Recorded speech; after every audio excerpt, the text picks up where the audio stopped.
Le 4 septembre 1981, Jeff Slayton, 15 ans, et son frère Tim, 12 ans, sont réveillés par les sirènes de police. Leur mère a été assassinée dans la nuit. De nombreuses preuves ont été récupérées sur les lieux, des personnes ont été interrogées. Pour autant, l'affaire sera résolue des décennies plus tard.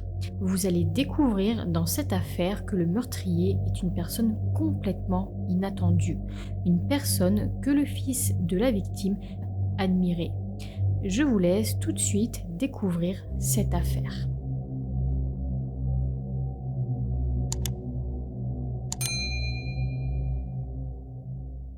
L'affaire d'aujourd'hui prend place en 1981. Nous sommes alors à Lakeland, en Floride, dans la famille Slayton. En 1981, Linda Slayton a 31 ans, elle a deux fils, Jeff 15 ans et Tim 12 ans. Le père de ses enfants s'appelle Frank Slayton. Ils se sont mariés mais ont divorcé en 1974 alors que Linda avait 24 ans. Cela faisait 9 ans qu'ils étaient mariés, sauf que Frank était un mari alcoolique et violent.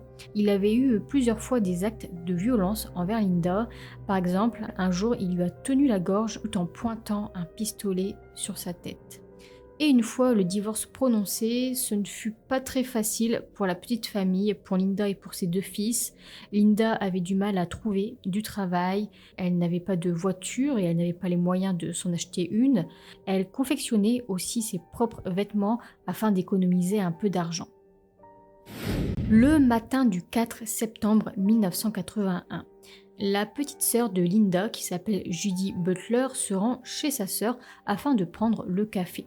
Toutes les deux en fait habitent dans le même complexe d'appartements et donc elles se voient de temps à autre. Ce jour-là, elles devaient prendre le café ensemble. Donc Judy frappe à la porte, sauf que personne ne répond. Elle se retourne à un moment, elle regarde autour d'elle et là elle voit que la fenêtre de la chambre de Linda est grande ouverte. Judy s'approche alors, elle regarde à l'intérieur et c'est là qu'elle voit sa sœur allongée de travers. Bon, au début elle pense que Linda dort peut-être, sauf qu'elle remarque que la scène est complètement inhabituelle. Tout d'un coup, Judy se met à crier, puis elle appelle la police. La police est ensuite arrivée. Et ce sont les sirènes de la police qui ont réveillé les deux garçons, car à ce moment-là, eh bien, ils dorment encore. Donc c'est au réveil qu'ils ont découvert que leur mère est morte dans la nuit. En fait, pour être plus précise, la police leur a dit de s'habiller et de sortir. Et une fois qu'ils sont sortis de la maison, eh bien, ils ont vu beaucoup de policiers, ils ont vu également la presse et ils ont vu leur tante Judy en train de pleurer. Et donc c'est à ce moment-là que leur tante leur a annoncé que leur mère a été tuée. Et un des garçons, le plus jeune, Tim, a malheureusement vu sa mère morte. Il a vu la scène de crime.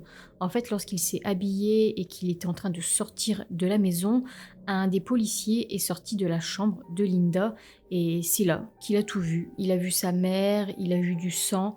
C'est une image qui malheureusement le marquera à vie.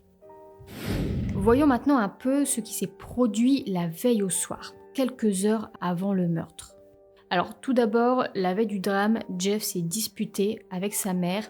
En fait, il venait de rentrer à la maison et il n'y avait rien à manger, alors il s'est mis en colère, il est sorti, il a pris son vélo, puis il est parti chez ses grands-parents. Il y avait environ 18 km jusqu'à chez ses grands-parents, donc ça fait à peu près 1 heure en vélo. Donc il s'est rendu chez eux pour manger un petit quelque chose. Ses grands-parents l'ont ensuite ramené au soir vers 21h, 21h30. Quant à Tim, la veille du meurtre, lui, il était à son entraînement de football et c'est son coach, son entraîneur, qui l'a ramené vers 20h30. Tim était dans une équipe de football et comme leur mère ne pouvait pas l'emmener, comme elle n'avait pas le permis, eh bien c'est l'entraîneur qui venait le chercher et qui venait le redéposer chez lui. Et l'entraîneur conduisait, voilà, comme ça assez souvent, Tim et quelques autres garçons à l'entraînement de football. Cet entraîneur est surnommé le Coach Joe. Puis à 21h, Linda et Tim sont allés à une petite fête, à une petite soirée qui se trouvait juste à côté chez un voisin. Donc c'était vraiment une petite soirée vraiment sympa où ils ont notamment joué aux cartes. Linda et Tim sont ensuite rentrés vers 11h. À minuit, Jeff s'est réconcilié avec sa mère, il lui a dit qu'il l'aimait et qu'il la verra le lendemain. Ce fut ses derniers mots. Pour vous parler maintenant un peu plus de l'enquête, eh bien tout d'abord, les enquêteurs ont trouvé le corps partiellement nu de Linda Slayton avec un cintre en fer enroulé autour de son cou. Elle avait également du sang à son entrejambe. Et l'autopsie qui a ensuite été réalisée a déterminé que Linda a été agressée sexuellement et qu'elle a été étranglée à mort avec ce cintre. Le sergent Edgar Pickett a enquêté sur le meurtre de Linda Slayton. C'est un homme expert en empreintes digitales et sur les lieux du crime, il a épousseté toute la chambre à la recherche d'empreintes digitales. Il a même épousseté le sol, il a tout regardé. Puis c'est là, sur le rebord de la fenêtre, qu'il a trouvé cette empreinte. Le meurtrier est rentré par la chambre de Linda, donc c'est sûr que cette empreinte appartient au meurtrier. Edgar Pickett a alors récupéré cette empreinte qui correspond à une paume de main, sans savoir que c'est un élément de preuve qui jouera des années plus tard un rôle crucial dans l'enquête.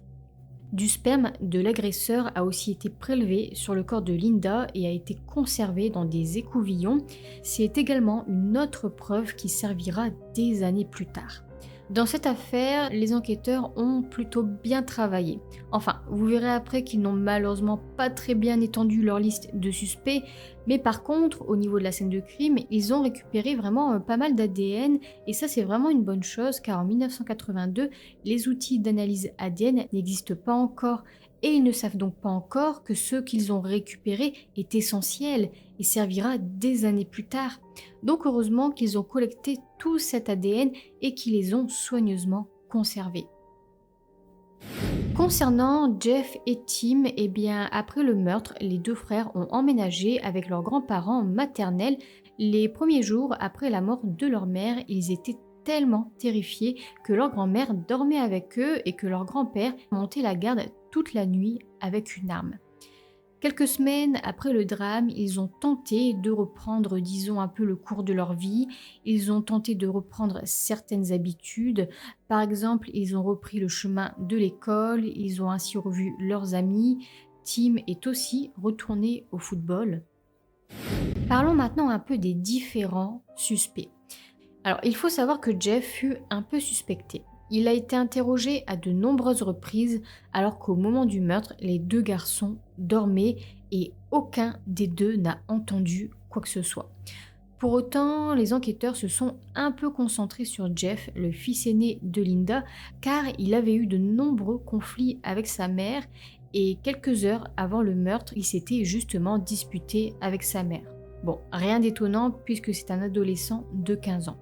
Donc ils lui ont fait passer le test du polygraphe, ils voulaient également le mettre sous hypnose, ils allaient aussi souvent à son école pour l'interroger, et une fois un enquêteur lui a carrément dit, écoutez bien, qu'il avait des gros bras et donc par conséquent qu'il était assez fort pour étrangler et pour tuer sa mère. Bon, c'est quand même violent. Même si c'est vrai qu'il existe des affaires d'enfants tuant leurs parents. On parle alors de parricide. Sauf que nous ne sommes pas du tout dans ce type d'affaires. Jeff est à ce moment-là un adolescent en souffrance. Donc un jour, ses grands-parents ont mis le holà, ils ont dit aux enquêteurs stop, que c'en était assez, qu'ils allaient maintenant laisser Jeff tranquille et qu'ils devaient dorénavant aller chercher l'assassin de leur fille.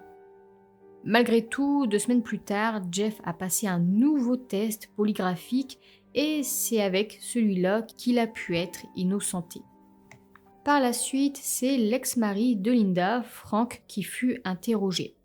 Ce fut une personne d'intérêt dans cette affaire en raison de ses antécédents de violence sur Linda. Mais visiblement, Frank était chez lui en Alabama la nuit du meurtre. Au moment de sa mort, Linda avait aussi un petit ami et lui aussi avait un alibi plutôt solide, plutôt crédible.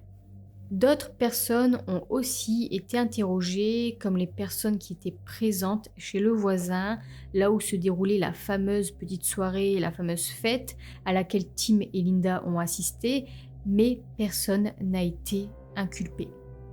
Donc c'est ainsi que l'enquête a commencé à ralentir et les années ont commencé à défiler.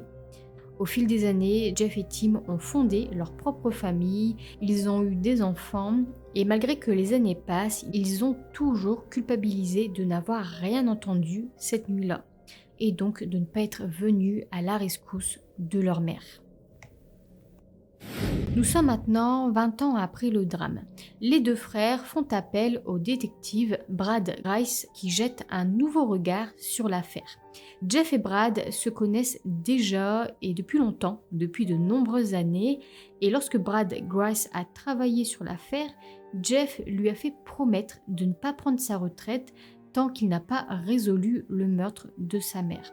Bon, malheureusement, c'est une promesse qu'il n'a pas pu tenir. Pour autant, ce nouvel enquêteur a vraiment fait de son mieux, il a réétudié tout le dossier. Il a d'abord commencé déjà par prendre des échantillons d'ADN des deux frères afin de les effacer définitivement en tant que suspects. Ensuite, il a pris des échantillons d'ADN de toutes les personnes d'intérêt de l'époque. Il a également pris les écouvillons dans lesquels se trouve le sperme du meurtrier. Donc en fait là, le but est de comparer ces échantillons entre eux en espérant trouver une correspondance. À ce moment-là, nous sommes en 2001 et ça y est, les outils d'analyse ADN existent. Et grâce à ça, plusieurs personnes ont déjà pu être innocentées, notamment Frank Slayton, le père des garçons. Pas de correspondance entre son ADN et celui du meurtrier. Ce n'est pas lui l'assassin de son ex-femme. Et en 2001, Frank a arrêté de boire et il s'est même excusé auprès de ses fils pour les abus passés. D'autres personnes ont aussi pu être innocentées, mais par contre, il n'y avait aucune correspondance entre l'échantillon de sperme et les échantillons d'ADN des suspects de l'époque. Donc, le meurtrier n'était pas dans la liste des suspects de l'époque. En septembre 2001, l'enquêteur Brad Grice s'est penché sur un homme de 24 ans du nom de Jamie Ulmer.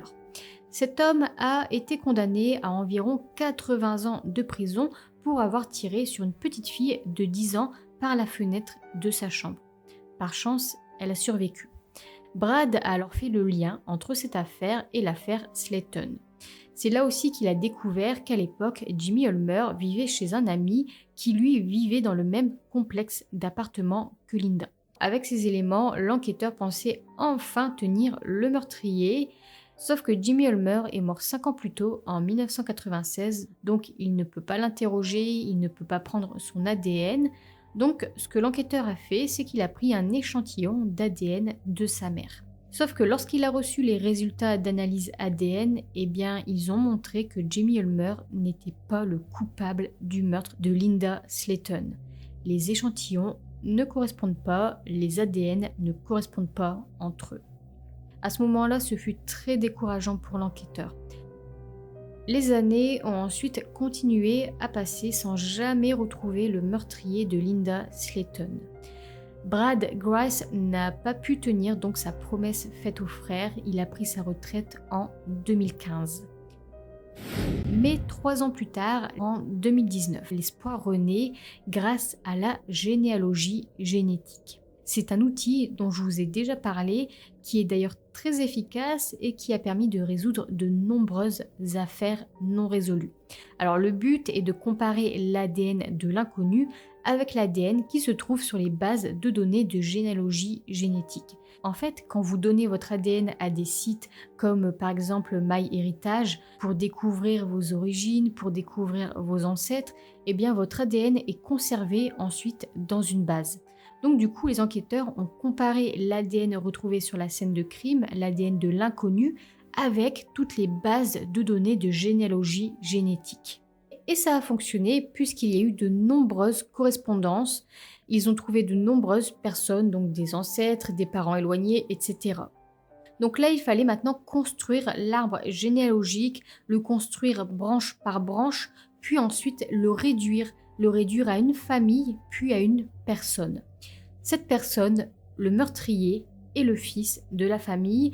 Il s'appelle Joseph Clinton Mills. Alors c'est un homme dont je vous ai déjà parlé au début de cette vidéo, mais je ne l'avais pas appelé encore jusque-là par son prénom. Je l'avais appelé Coach Joe. Le meurtrier de Linda Slayton n'est autre que l'entraîneur de football de ses enfants. À l'époque, le coach avait 20 ans et il avait brièvement été interrogé par téléphone le lendemain du meurtre. Et il n'a jamais été considéré comme un suspect dans cette affaire, malgré le fait qu'il avait reconduit Tim chez lui vers 20h30 et que Linda ait été tuée quelques heures plus tard. Pour les enquêteurs, l'entraîneur avait simplement déposé le garçon chez lui puis était reparti. Donc il n'a jamais été considéré comme un suspect.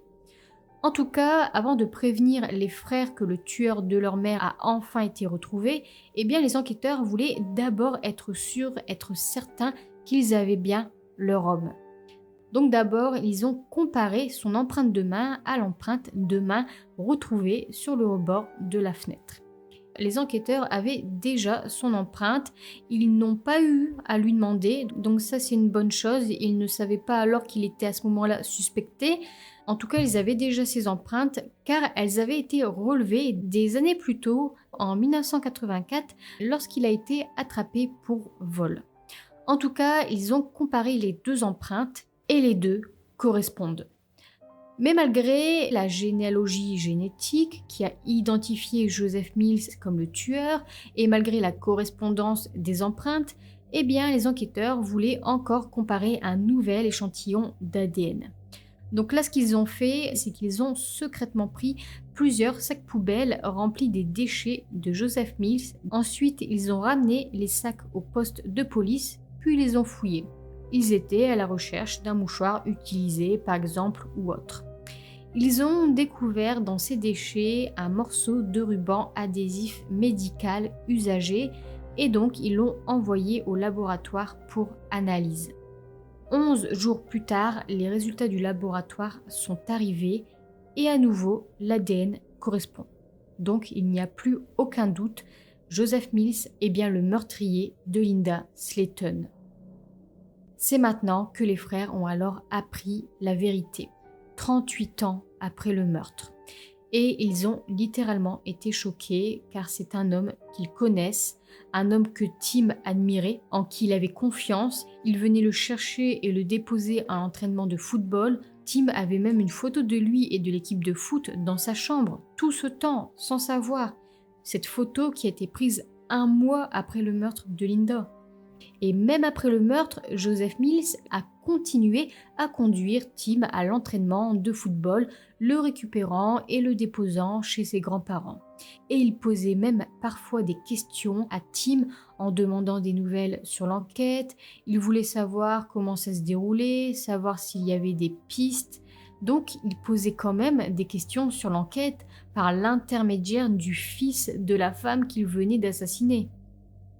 Le 12 décembre 2019, Joseph Mills a été arrêté. Il est âgé de 58 ans. Et durant toutes ces années, il s'est marié, il a eu des enfants et il a même été gérant d'une entreprise proposant des services de nettoyage.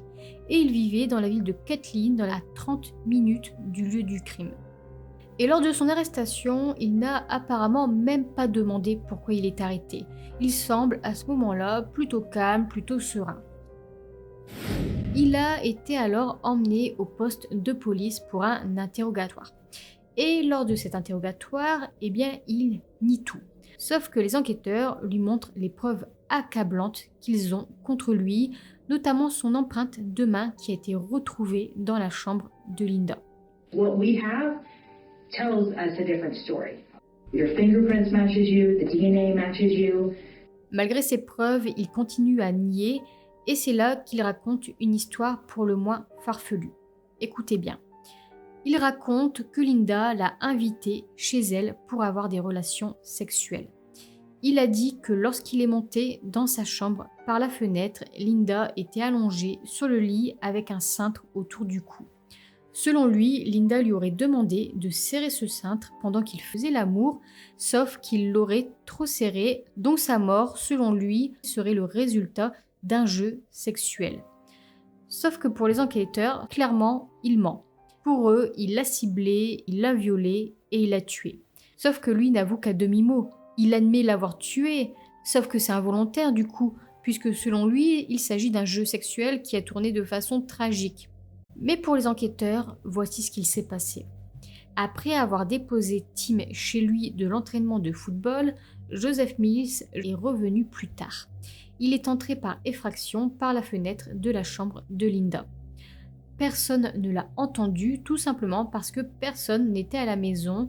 Jeff était chez ses grands-parents, tandis que Linda et Tim étaient à la fameuse fête d'à côté. Ensuite, il s'est caché dans le placard de la chambre, attendant le retour de Linda.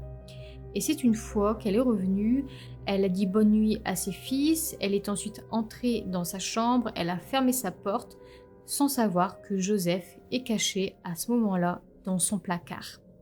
Ensuite, il est sorti de sa cachette, il l'a violée, puis il l'a étranglée avec un cintre. Donc il n'y a aucune invitation de la part de Linda, aucun rapport voulu. D'ailleurs, les enquêteurs ont la preuve que Linda a lutté, s'est débattue. Il y a des preuves montrant qu'elle a essayé de retirer le cintre de son cou. Et aussi, alors malheureusement je n'en sais pas plus, mais il y a des preuves qu'un objet étranger a même été utilisé lors du viol. Mais malgré tout ça, malgré toutes les preuves, eh bien Joseph, lui, continue de nier. Il maintient son histoire. Le 9 février 2022, 41 ans après le meurtre, Joseph Mills est condamné à la prison à vie sans possibilité de libération conditionnelle. Il n'y a pas eu de procès dans cette affaire, il a évité le procès car il a plaidé coupable de toutes les accusations portées contre lui, donc le meurtre, l'agression sexuelle, tout ça afin d'éviter une éventuelle condamnation à mort. Dans le tribunal, la famille de Linda est furieuse car Joseph Mills reste silencieux. Et lorsqu'il s'exprimait à un moment, c'est pour dire qu'il est une bonne personne et pour dénigrer la victime en lui donnant une mauvaise image. Malheureusement, la famille de Linda n'a obtenu ni de réponse ni d'excuses. I am a good person. I'm not that person that they're painting me out to be. Why? I just want to know why, Joe. Why'd you take my mama from me? I love our mama. We was happy. Mais à la suite de sa condamnation, les frères Slayton sont malgré tout rassurés de savoir qu'il ne sortira jamais de prison. Sauf qu'ils sont toujours tout de même un peu en colère car Joseph Mills n'a jamais assumé l'entière responsabilité du viol et du meurtre de leur mère. Et il y a eu aussi toutes ces années de liberté où il a pu vivre tranquillement sa vie et même fonder sa famille. Les frères disent aussi qu'ils n'auraient jamais survécu à cette épreuve l'un sans l'autre. Aujourd'hui, ils restent extrêmement proches, extrêmement soudés et ils vivent même à quelques kilomètres l'un de l'autre. Concernant l'enquêteur Brad Grass, il a regretté de ne pas s'être concentré sur Joseph Mills. Pour autant, Jeff ressent lui de la gratitude pour cet enquêteur. Il sait vraiment à quel point il voulait résoudre cette affaire, à quel point il s'est investi et il a même donné son prénom à son fils. Son fils s'appelle Brad. C'est terminé pour cette affaire. J'attends vos retours dans les commentaires. Portez-vous bien et je vous dis à la fois prochaine pour une nouvelle vidéo.